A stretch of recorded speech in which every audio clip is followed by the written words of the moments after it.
All right, my first guest is the man on the bridge of the Starship Enterprise, Captain Jean-Luc Picard. Sorry, I wasn't even doing French. I just had a loogie stuck. Captain Jean-Luc Picard from Star Trek, The Next Generation, Patrick Stewart, folks.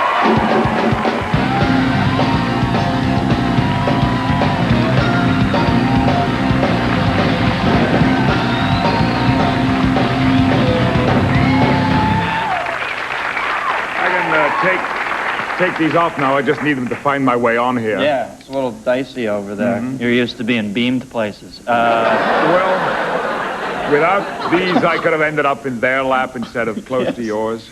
Well, you're here now. Now, hey, what is this? Entertainment Weekly, Inside Trek, and in here they call you one of TV's most improbable sex symbols. How do you feel about that? Well, how do you feel about it?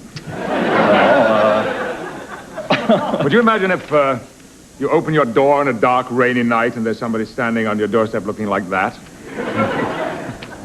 No, I can't.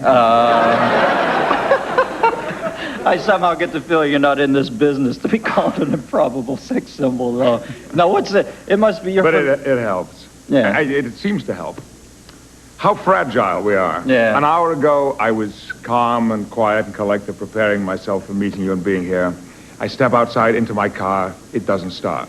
Wow. Suddenly, I'm a savage. All civilization falls away. I drove from the valley here in my son's truck. Wow. He drove it out to me because I'm too mean to get a taxi. And you people offered me a car, but I'd rejected it. You passed on it. Mm-hmm. Yeah. What happened to your car? Faulty dilithium crystals? Or... He's been out here 40 seconds. I've done every lame Star Trek joke I know already. I'm sorry, Captain. You see, I'm still smiling? I know. You must lock that on, man. But I just mentioned this because you mentioned flying the Enterprise, that I drove from the valley here with the handbrake on, saying to myself, what is that terrible smell?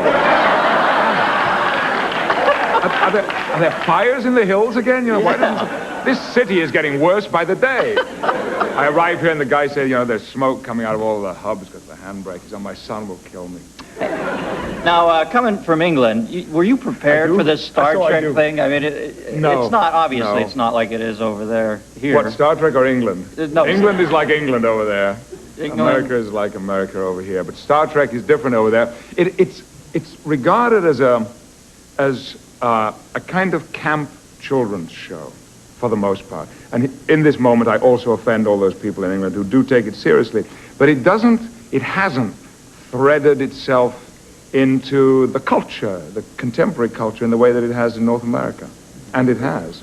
How many whacked people do you meet a day over here who want you to put them in the ship and take them away and save them from their lives?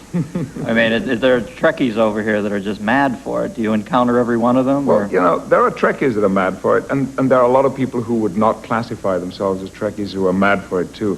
It is one of the curiosities and delightful curiosities of the show that it does span all ages, all races, all educational backgrounds, all social backgrounds. Mm-hmm.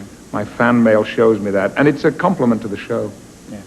All right, we'll be back. We're going to talk more about the new generation of Star Trek, The Next Generation, with Patrick Stewart after this. We'll be right back. Close.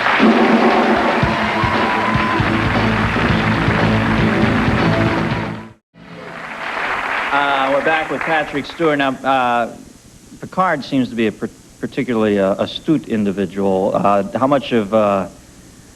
he almost has a keen political awareness. Is that part of you, or are you a political creature yourself? That is part of me, yes. I was brought up in a family that was politically active, and as a child, 8, 9, 10, I can remember at election time being on the sidewalk with placards and chanting, vote, vote, vote for Mr. Palin. You couldn't vote for a better man.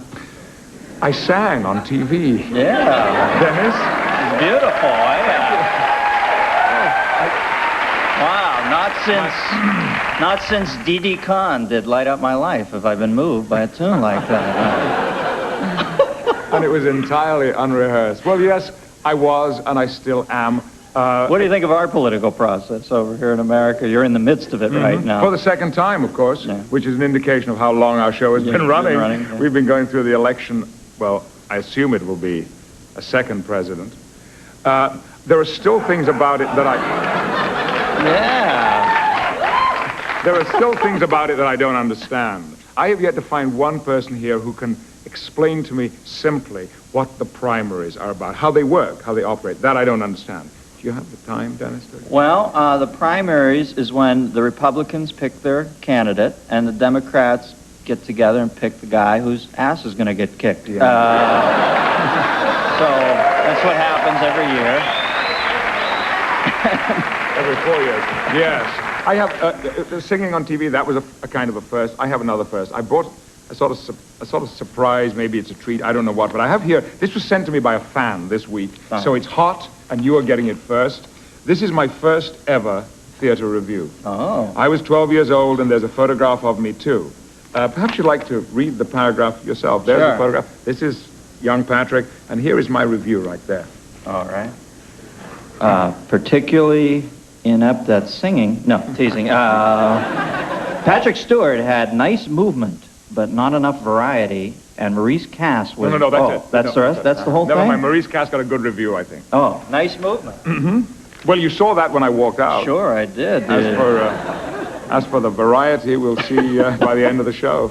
Hey, now, you finally, speaking of reviews, you finally went into the ultimate den of the harsh review, Frank Rich's backyard, and did something on Broadway. How petrifying was that for you? Well, this magazine that you showed earlier has me now in print confessing that on the first night it seemed to me the very first thing I was going to do on a Broadway stage was vomit. I was so nervous. It was a solo show. There was just me and 30 or 40 different characters waiting for me on stage. That is, characters that I had to inhabit. Had to play, right. Which one was going to vomit? The you one. It's good for the president. It's good for you. Yeah, true. I was in good company, though I'm not quite sure that it's the kind of company I would like to keep. But nevertheless, in that sense, now how petrified? What is the big fear there that you're just going to blank? I mean, obviously, if you're juggling 40 different things, you're running around stage. No, the big fear was not blanking. The big fear was cutting, was jumping. There are so many segments in a 2-hour show.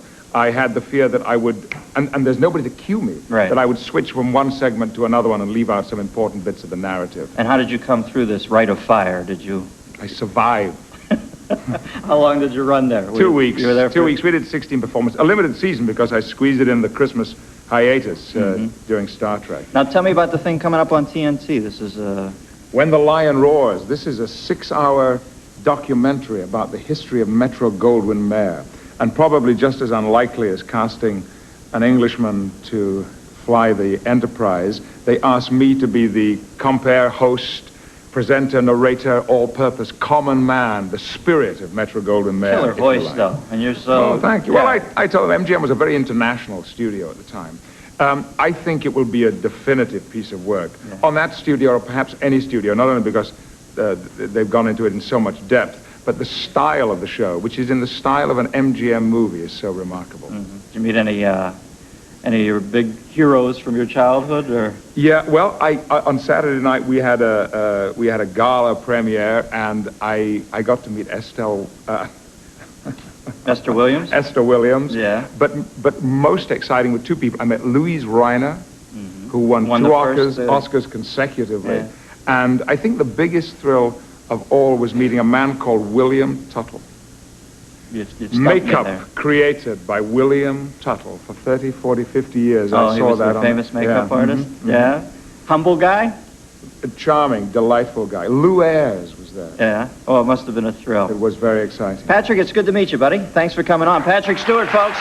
We're going to be right back with Andy Halliday and virtual reality right after this. Oh, there's your sketch.